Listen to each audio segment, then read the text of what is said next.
De la princesse à dos de taureau à la communauté de destin,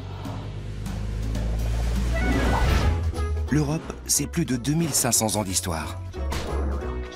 Un passé, un présent et un avenir que nous allons explorer.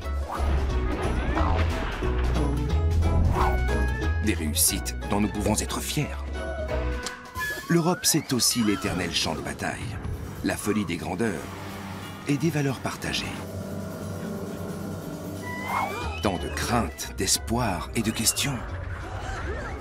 Notre Europe, quelle histoire!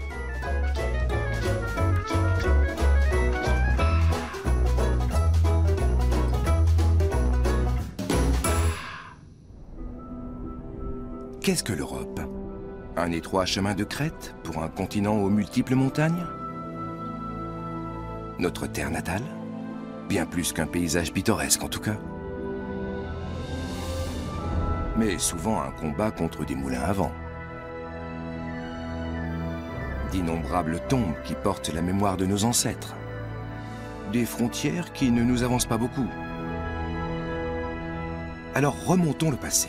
À l'origine, l'Europe est un mythe.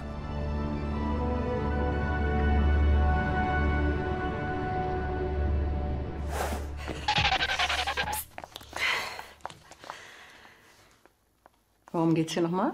L'Europe. Was? L'Europe! Europa, hättest du mir früher sagen sollen, da mach ich nicht mit, das ist doch das reinste Chaos. On bouge plus. C'est peut-être le chaos, mais c'est notre chaos commun. C'est justement pour ça qu'elle est intéressante. Tiens, regarde. Toi, tu lis ça. Auf nach l'Europe!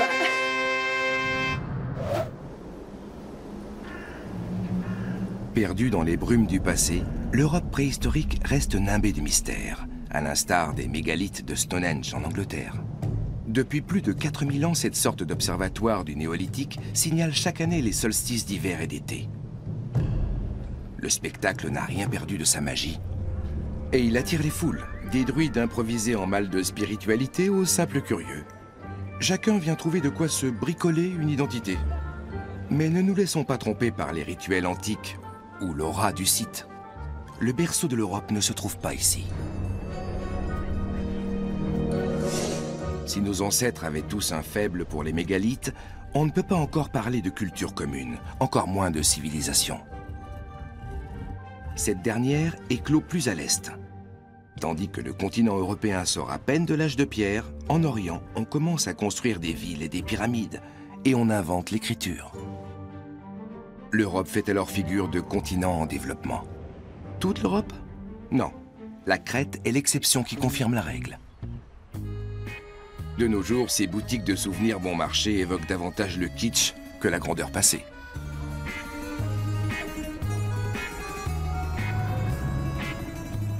Pourtant, il y a environ 4000 ans, l'île était une plaque tournante du commerce antique grâce à sa situation géographique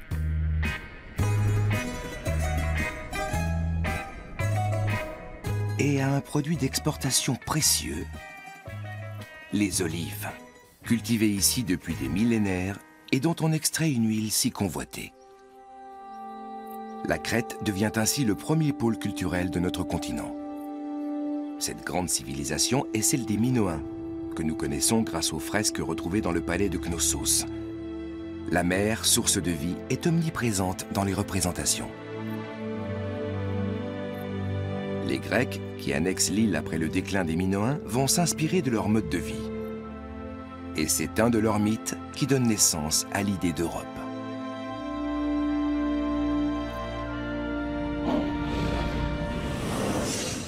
Sur une plage de Phénicie, dans ce qui est de nos jours le Liban, le dieu grec Zeus s'éprend d'une princesse nommée Europe. Pour l'approcher, il se métamorphose en taureau et finit par amadouer la jeune femme qui monte sur son dos. Il l'enlève et la transporte jusqu'en Crète. Ils s'accouplent et de leur union naît entre autres Minos, le premier roi des Minoens. Le taureau était un animal sacré dans la Crète minoenne. Le culte qu'on lui vouait occupait une place primordiale au 2e et 3e millénaire avant notre ère. C'est la mythologie grecque qui raconte que Zeus, sous la forme d'un taureau, a enlevé Europe pour l'emmener en Crète. Depuis, nous portons tous le nom d'Européens. Le nom de l'Europe n'est pas le seul emprunt à l'Orient. Les Minoens sont aussi les premiers Européens à utiliser l'écriture.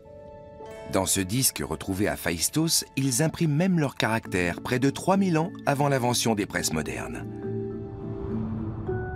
Les Grecs suivent leur exemple et empruntent leur alphabet aux Phéniciens. C'est la mère de toutes les écritures européennes, qui va plus tard donner aussi les alphabets latins et cyrilliques.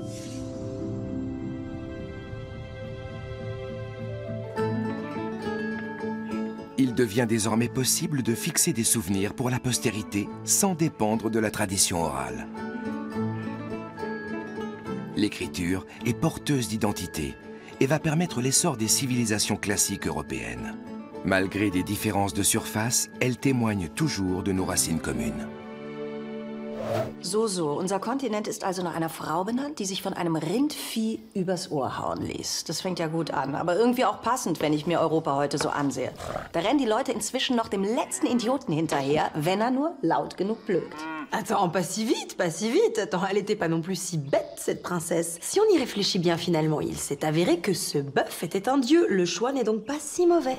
Was? Keine schlechte Wahl? Festzuhalten bleibt doch, dass Europa von Anfang an auf nichts als Schmuh und Tricksereien beruht. Sogar die Schrift war geklaut. Ouais, bah, mieux vaut une bonne imitation qu'une mauvaise invention.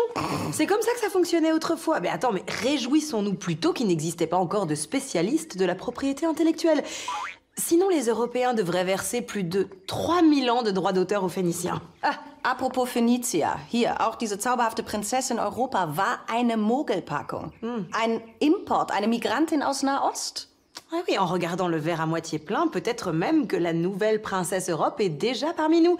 Et qu'elle est récemment arrivée de Syrie. Par exemple. Zum Beispiel. Ah, du meinst die Europäer von morgen. À vos marques, prêts, partez.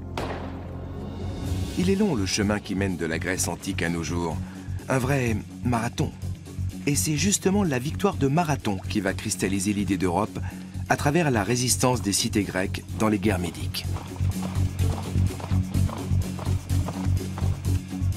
En jeu, la liberté des cités grecques et le refus de la domination perse. Nous sommes en l'an 490 avant notre ère et les soldats athéniens se mettent en ordre de bataille. À l'époque, Corinthe, Sparte et surtout Athènes se disputent l'hégémonie sur la région. Une menace du point de vue de la superpuissance perse qui entreprend d'attaquer ses remuantes voisines. Face à l'ennemi, les Grecs décident de faire front commun. Pour la première fois à cette époque, le nom d'Europe apparaît pour désigner le continent. Ce sont peut-être les balbutiements de la communauté de destin européenne. Les Athéniens, pourtant inférieurs en nombre, lancent l'attaque et triomphent des Perses. Si la guerre n'est pas terminée, la bataille de Marathon marque tout de même un tournant dans l'histoire. Une fois la paix temporairement revenue, Athènes devient un modèle à suivre. L'Acropole, emblème de la ville, est reconstruite au 5e siècle avant notre ère, plus majestueuse que jamais. Et c'est sur la colline de la Pnyx, toute proche, que sont prises les décisions qui engagent le destin d'Athènes. Grande première dans l'histoire du continent, ce n'est pas un souverain qui a le pouvoir, mais le peuple. Moyennant l'accomplissement d'une sorte de service militaire, les Athéniens participent aux décisions politiques. Le destin commun est entre les mains de tous les citoyens. Ceux qui sont contre. Bien. Maintenant, ceux qui sont pour, levez la main. Dans les premiers temps, ce mode de gouvernement est l'objet de railleries de la part de ceux qui y voient un gouvernement par la populace. Mais après la victoire de Marathon, il va se diffuser peu à peu. Les bonnes idées ne manquent pas à Athènes. Pour attribuer certaines charges publiques, on utilise un clérothérion, sorte de machine à tirer au sort qui supprime toute possibilité de corruption. Léonidas Linos, tu es élu. Une clepsydre mesure la durée des discours ou des plaidoiries. À l'époque déjà, il est difficile d'interrompre le flot de paroles des hommes politiques. La démocratie athénienne est imparfaite, ne serait-ce que parce que les femmes et les esclaves n'ont pas voix au chapitre. Mais pour les hommes libres, la participation aux réunions populaires est un devoir de citoyen important. Ceux qui ne s'en préoccupent pas sont appelés idiotes, mot qui donnera plus tard idiot. Les Athéniens avaient combattu ensemble et élaboré des stratégies communes pendant la guerre. Ce point a été déterminant pour l'émergence de la démocratie. Les citoyens des autres cités-États avaient traversé le même type d'épreuves. Mais à Athènes, elles ont conduit rapidement à l'émergence de l'idée démocratique. La démocratie serait donc née de la guerre. Un paradoxe fondateur de l'Europe? À Athènes, ce système était vu comme une forteresse, capable de défendre la communauté. Qu'en est-il aujourd'hui? Vu de l'extérieur, le style des temples de la démocratie européen évoque souvent l'architecture de la Grèce antique. Mais les Athéniens n'élisaient pas de représentants du peuple, ils s'investissaient eux-mêmes dans la politique. La Suisse est la seule en Europe à posséder aujourd'hui des outils de démocratie directe et à organiser de fréquents référendums. La République helvète, véritable héritière d'Athènes? Qui l'eût cru? Les Grecs ne sont pas seulement les inventeurs de la première forme de démocratie en Europe. En matière artistique et culturelle, ils sont aussi nos modèles. Les premiers chefs-d'œuvre du théâtre européen apparaissent au pied de l'Acropole. Depuis Homère, les Hellènes apprécient les épopées historiques ou mythologiques qui mettent en scène leurs héros. Les guerres médiques trouvent à leur tour leur traduction dramatique. Les comédiens se glissent dans le rôle de ceux qui demeurent leurs grands ennemis. Tête haute, bombez le torse et regardez toujours droit devant. Tu as bien joué, je te remercie.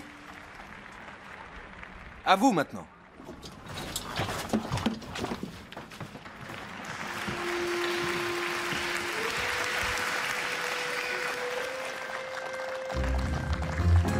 Cette représentation est due à Échille, qui précisément a combattu à la bataille de Marathon.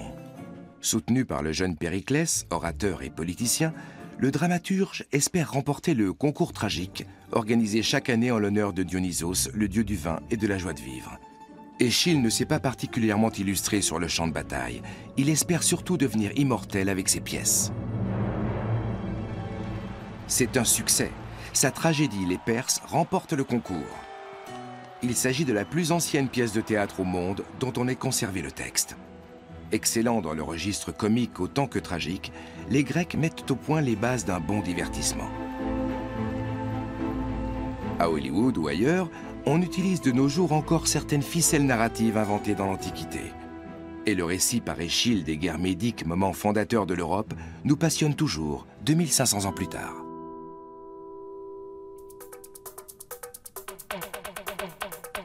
Les Grecs sont aussi les premiers à rechercher une plus grande fidélité au réel dans leurs représentations artistiques. Il faudra attendre la Renaissance pour que d'autres artistes européens parviennent à égaler les chefs-d'œuvre antiques. Les statues grecques aux proportions parfaites incarnent un idéal esthétique encore largement valable aujourd'hui, même si elles sont un peu trop belles pour être vraies.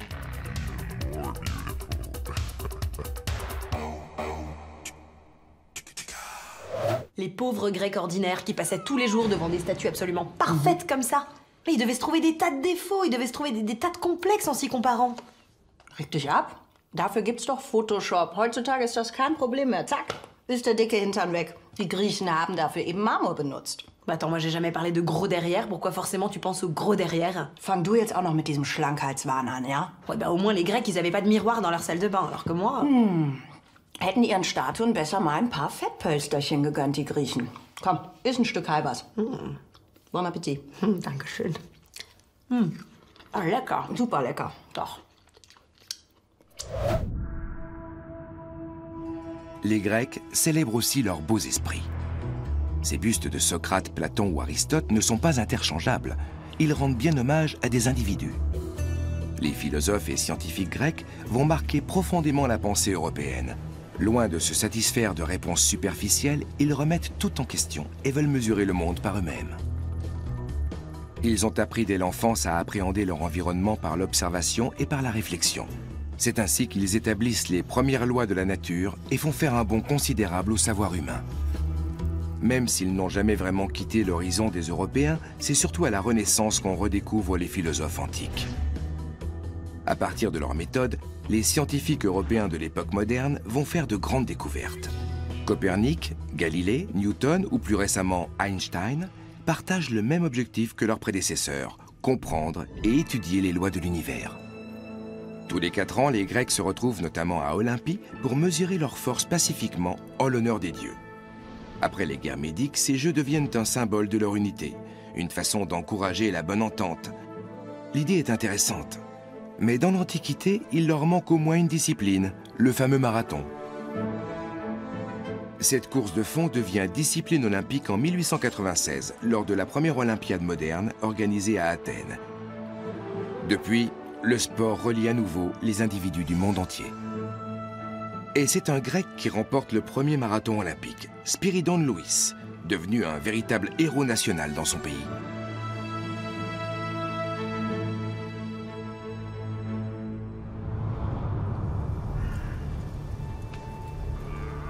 On sait peu, pourtant, que ce sont en fait les Anglais qui relancent les Jeux dès le XVIIe siècle.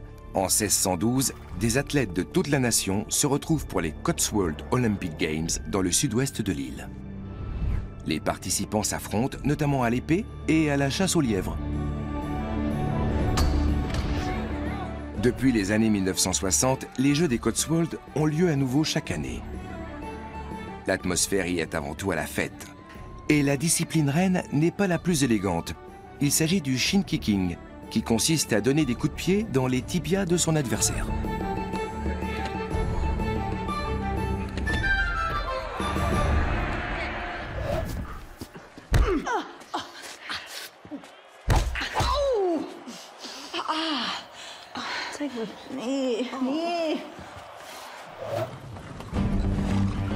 Comment la culture grecque se diffuse-t-elle en Europe? De la mer Égée à l'Angleterre, le trajet est long et semé d'embûches. Parmi les premiers, Alexandre le Grand va faire connaître sa civilisation dans tout le monde connu d'alors. Cependant, il délaisse l'Europe pour défier l'ennemi juré des Grecs à l'Est, les Perses. Il est ainsi le premier Européen à fonder un empire en Asie. Les Grecs ne s'intéressent à l'Europe que de façon annexe. Ils fondent tout de même d'importantes colonies sur le pourtour méditerranéen et parmi elles, Massalia, l'actuelle Marseille. C'est le point de départ de l'explorateur Pythéas qui va parcourir le nord du continent au IVe siècle avant notre ère.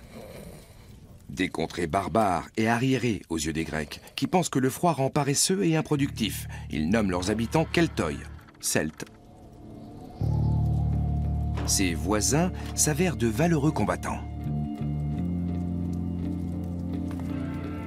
Au demeurant, les Grecs veulent surtout commercer avec eux. Pour cela, ils s'efforcent de mieux faire connaître leur culture aux Celtes.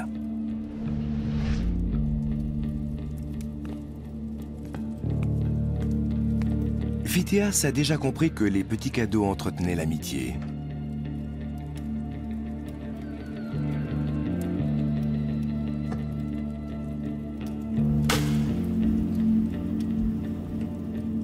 Mais traiter avec les peuples barbares du nord de l'Europe n'est pas chose aisée. L'alcool va aider, ici comme ailleurs sur le continent.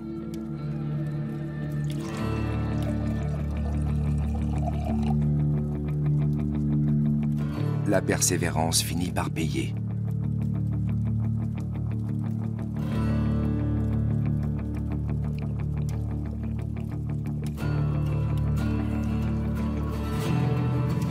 Les Celtes prennent goût aux manières des Méditerranéens, et surtout au vin grec.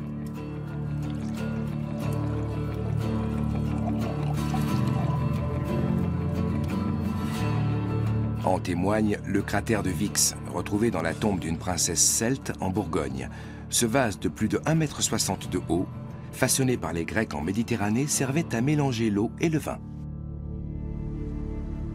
Et de nos jours, les Français consomment et produisent même davantage de vin que les Grecs modernes.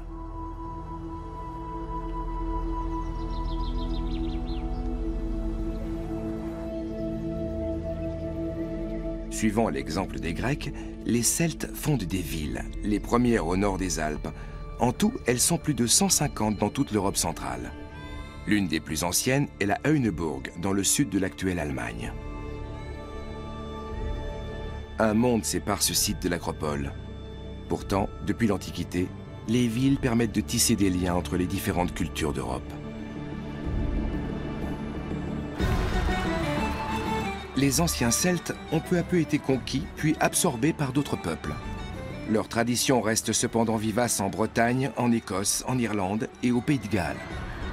Ils sont liés par un fort sentiment identitaire et une culture commune qui transcende les frontières, un phénomène typiquement européen.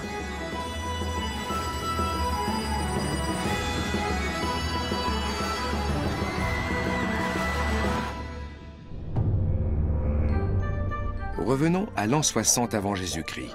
Les Celtes sont alors maîtres d'une grande partie du continent. Quelques siècles auparavant, en 390, ils ont même pris et pillé Rome. Mais on va le voir, désormais puissant, l'Empire contre-attaque. De nos jours, la ville éternelle n'a plus tout à fait son éclat d'autrefois. Elle attire pourtant toujours les barbares venus du Nord, même s'ils viennent surtout pour y prendre des images. Qu'y a-t-il à voir ici? Les vestiges d'un empire qui a dominé presque toute l'Europe.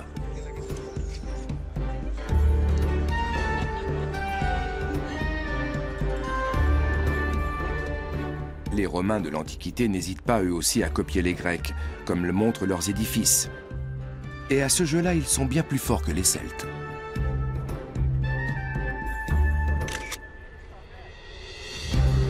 Le Panthéon est une preuve éclatante de leur savoir-faire architectural.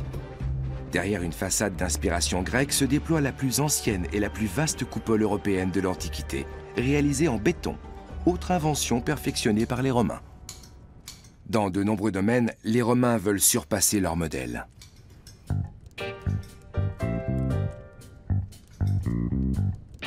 C'est aussi l'ambition de Jules César.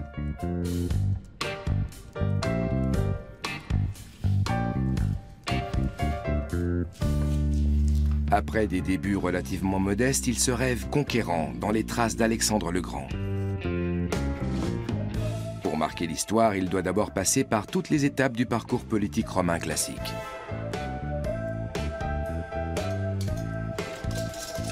Il ne ménage pas ses efforts pour son ascension, multipliant les largesses et les pots de vin.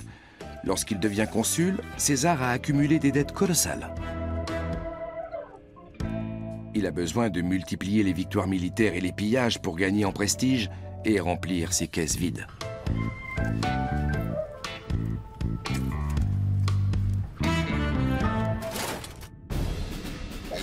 Le problème est qu'il n'y a plus grand-chose à conquérir. Ses prédécesseurs ont déjà mis la main sur tout le pourtour de la Méditerranée.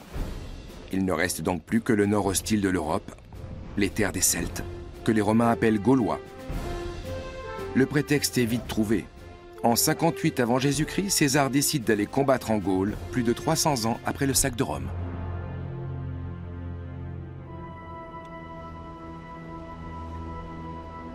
Le chef gaulois Vercingétorix barre la route aux légions romaines.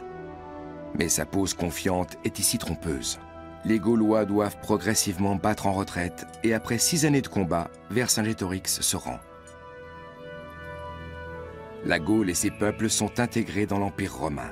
César unit ainsi l'Europe par la force.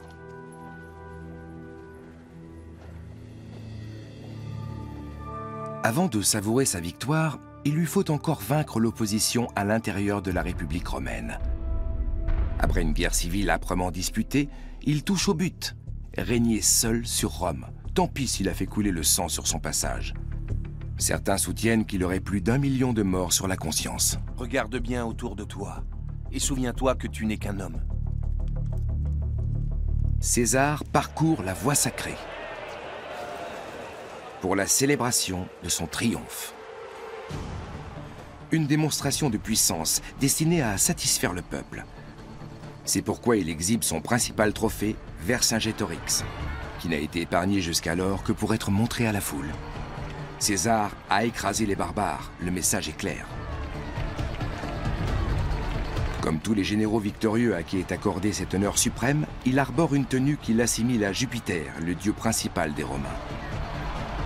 Et il veut imposer une idée nouvelle, celle du pouvoir suprême, l'imperium, détenu par un seul homme qui gouverne la République. Depuis des siècles, Rome était une république gouvernée par l'aristocratie, mais les sénateurs vont confier tous les pouvoirs à César et finir par le nommer dictateur à vie, la République, perdant sa liberté, s'abolit ainsi d'elle-même. Mais même l'assassinat du tyran ne sauvera pas la République. Après une période de transition, le fils adoptif de César, Octave, obtient les pouvoirs qui font de lui le premier empereur romain de l'histoire, sous le nom d'Auguste. Par la suite, de nombreux souverains, empereurs, tsars et même dictateurs se réclameront de César, sans jamais cependant renouer avec la grandeur de leur modèle, l'Empire romain.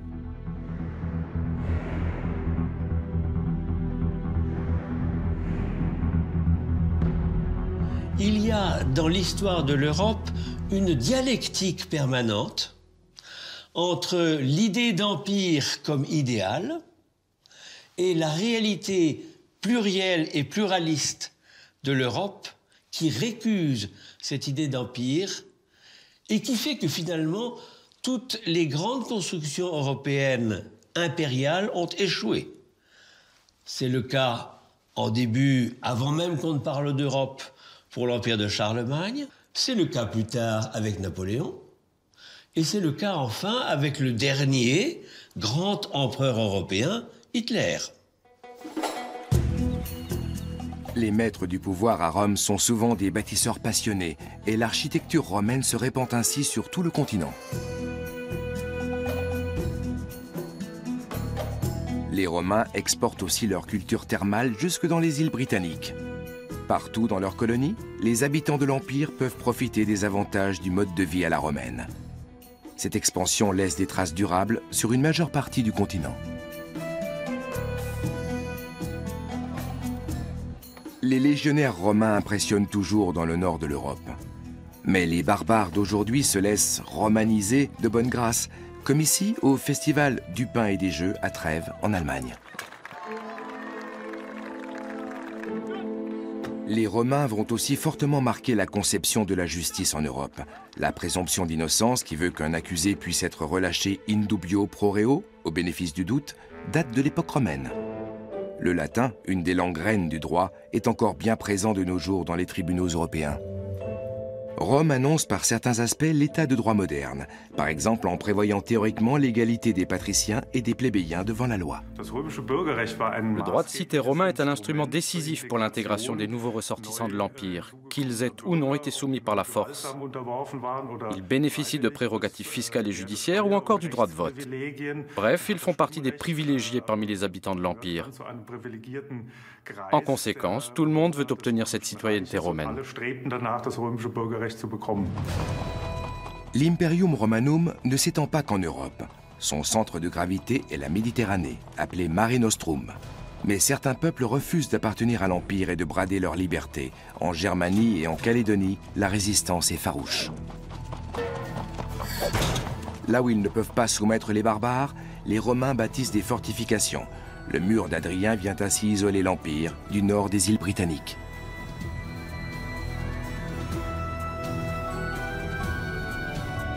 Près du Rhin et du Danube, le Limes fortifié constitue une frontière intérieure en Germanie et devient une ligne de démarcation culturelle qui coupe le continent.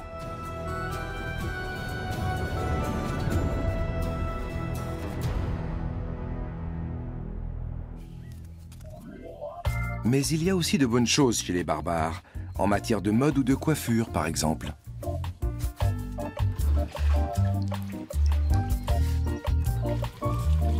Ainsi, les Romains apprécient les thermes, mais ne connaissent pas le savon. Ce serait une invention des Gaulois et des Germains, initialement destinée à discipliner leur chevelure.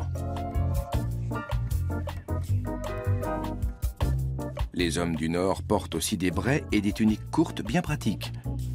À la même époque, les Romains portent des sous-vêtements ressemblant à des couches et de longues tuniques peu commodes.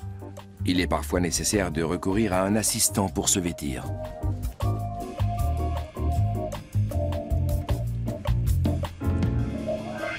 Tulia, apporte-nous les cheveux. Allez! Les Romaines semblent plus réceptives aux tendances venues de Germanie et dépensent des fortunes pour acquérir des perruques en véritables cheveux de barbares. Oh, c'est magnifique! On peut donc dire que les barbares et les Romains se rapprochent, en quelque sorte, grâce à la mode. Und? Alors, Wow. De quoi j'ai l'air? Geradezu barbarisch gut. Das war also der letzte Schrei in der römischen Schickeria? Absolument. Hat die Römer aber nicht daran gehindert, ihren keltischen und germanischen Nachbarn einfach so einen Schutzwall vor die Nase zu knallen. Ja. Wie heißt es so schön? Nemo intended edificare murum.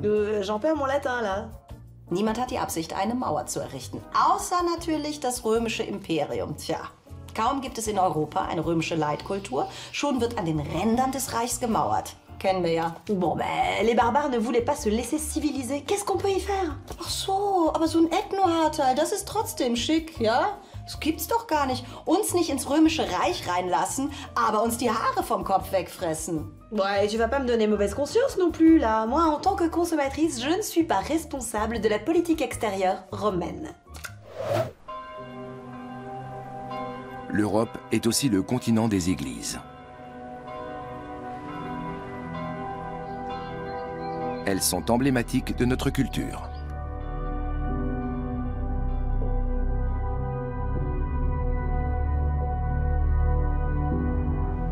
Mais comment le christianisme s'est-il implanté en Occident?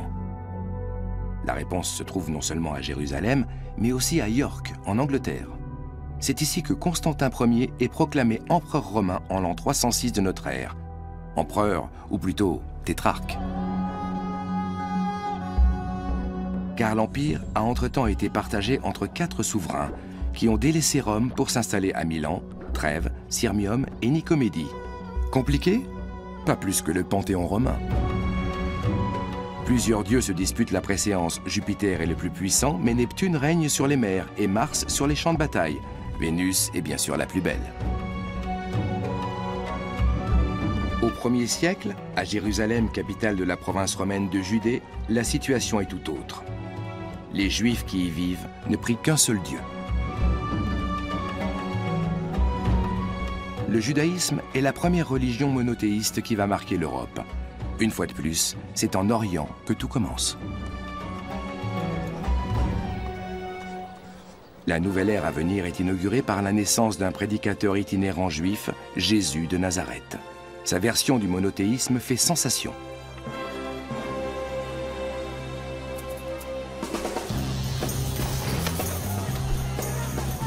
Entre autres parce qu'il a chassé les marchands du temple de Jérusalem, ses coreligionnaires le livrent aux Romains, lesquels le condamnent à mort. Certains juifs voient en lui un faux messie.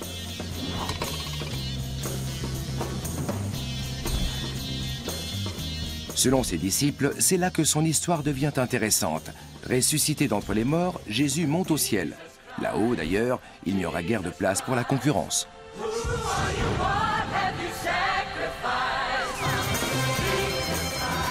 Dans un premier temps, les adeptes du christianisme sont mal vus. Refusant le culte des dieux romains qui est un gage de fidélité à l'empereur et à l'empire, ils vont être persécutés pendant plusieurs siècles. Où se trouve ma mère? Là-bas, maître. Mais tout change avec Constantin.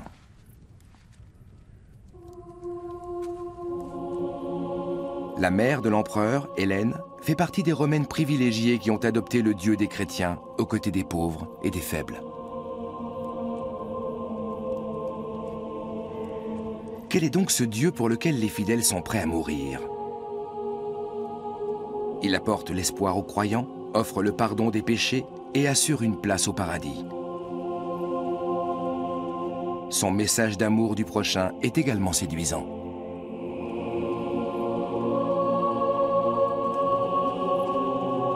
Constantin n'est peut-être pas tout à fait convaincu, mais il aurait bien besoin d'une aide divine. Il cherche en effet à rétablir l'unité de l'Empire romain à son profit. Or, le tétrarque est un adorateur de Sol Invictus, la divinité du soleil invaincu. Idéal pour un chef militaire. Mais si l'on en croit les historiens de l'époque, une nuit, avant une bataille décisive, Constantin est saisi par le doute.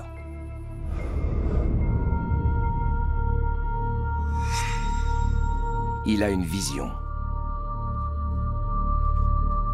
Dans l'Antiquité, on croit beaucoup aux signes et aux miracles. Le Dieu des chrétiens l'obsède. Un Dieu, un empereur. Serait-ce la clé du succès? Son rêve va lui montrer la voie. Ce n'est pas le dieu du soleil qui le conduira à la victoire, mais un symbole chrétien.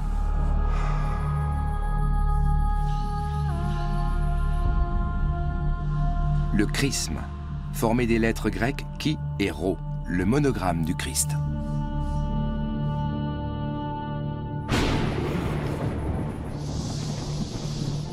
Difficile aujourd'hui de démêler la légende de la réalité. Une chose est certaine, dans la bataille qui va suivre, Constantin s'en remet à Jésus-Christ et non à Sol Invictus. Un nouveau tournant dans l'histoire de l'Europe. C'est donc sous le signe du Christ que Constantin remporte en 312 la bataille du pont Milvius, décisive pour lui et pour le christianisme. Et peu importe que cette nouveauté relève peut-être plus d'un calcul politique que d'une conviction profonde.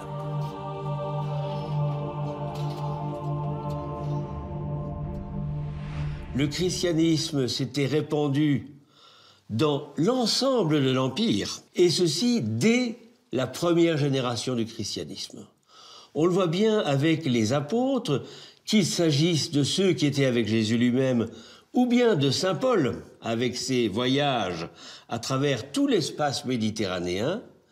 Et c'est cela qui a enclenché une dynamique faisant que, au IVe siècle, le christianisme était devenu si présent dans l'Empire qu'on ne pouvait plus se permettre, comme détenteur du pouvoir, de l'ignorer ou pire encore, de le persécuter.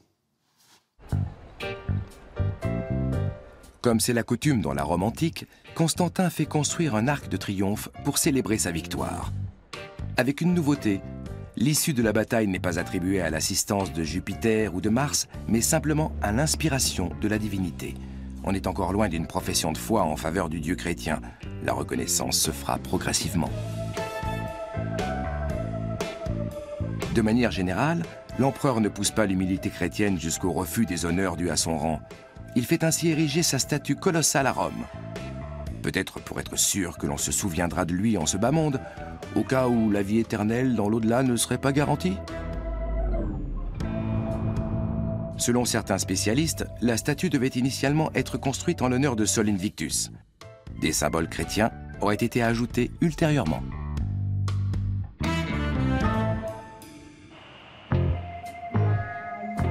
Constantin encourage la construction d'églises, comme ici dans sa résidence impériale de Trèves.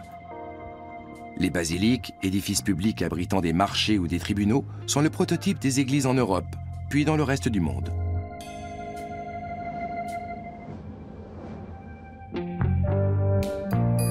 C'est lui aussi qui fixe la date de la fête de la Nativité au 25 décembre. La fête du solstice d'hiver qui célébrait le dieu Soleil devient ainsi celle de la naissance de l'enfant Jésus. Désormais, chrétiens et païens ont chacun une raison de festoyer à cette date.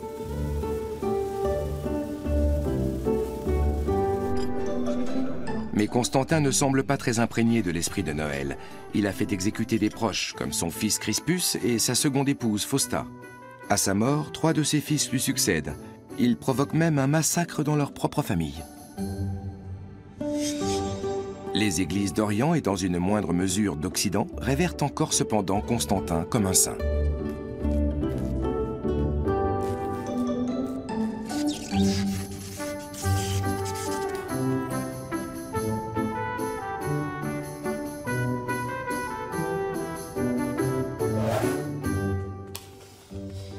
Attends, je suis pas sûre d'avoir vraiment bien compris. Donc en gros, ce Constantin, il a massacré la moitié de sa famille et on l'a sanctifié pour ça.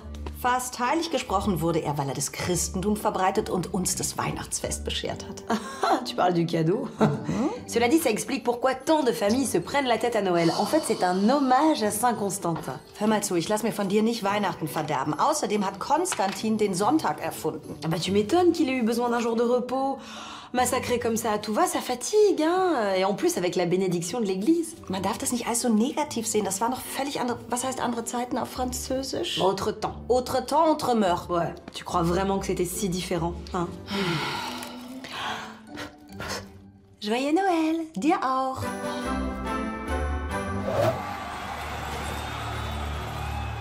plus de 10 ans s'écouleront avant que Constantin parvienne à régner seul.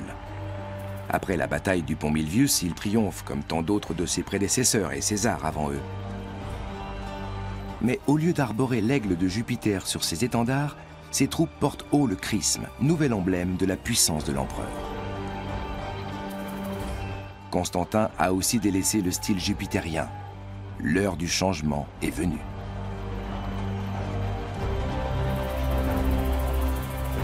Halte!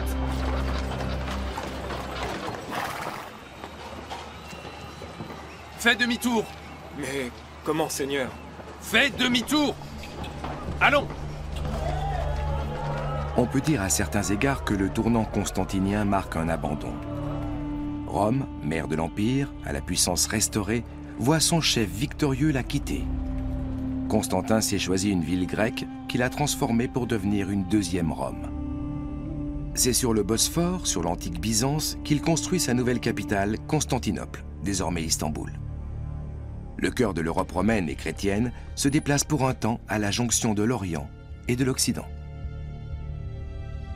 La basilique Sainte-Sophie devient la plus grande église de l'Antiquité, une petite portion de ciel sur la terre érigée au VIe siècle par l'un des successeurs de Constantin, Justinien. Ce sont ces mêmes successeurs qui feront du christianisme la religion officielle de l'Empire et qui, en Occident, lui offriront ses dernières années fastes avant la chute. L'héritage des Romains est omniprésent aujourd'hui.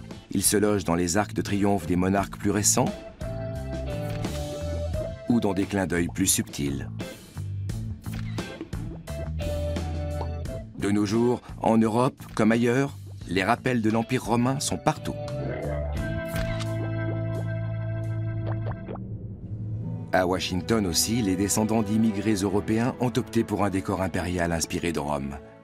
Le mémorial de Jefferson rappelle le Panthéon, monument consacré à tous les dieux. Et le Congrès américain siège au Capitole, nommé d'après la colline sacrée de la ville éternelle. Au cours de ces 2500 ans d'histoire, l'Europe a connu son lot d'empereurs et de démocrates. La démocratie n'est pas une invention de l'Église chrétienne, tout comme l'Église n'est pas une invention de la démocratie. Pourtant, toutes deux font partie des racines de l'Europe d'aujourd'hui. Wie heißt es so schön? Alle Wege führen nach Rom, auch noch Jahrhunderte nach dem Untergang des Imperiums. Totgesagte leben eben länger. Oui, finalement, Rome, c'est un petit peu comme un mort qui nous reste sur les bras. Mais moi, ce qui m'intéresse, c'est de savoir où vont tous ces chemins, ceux qui partent de Rome. On en saura plus au prochain épisode. À la prochaine. Bis bald.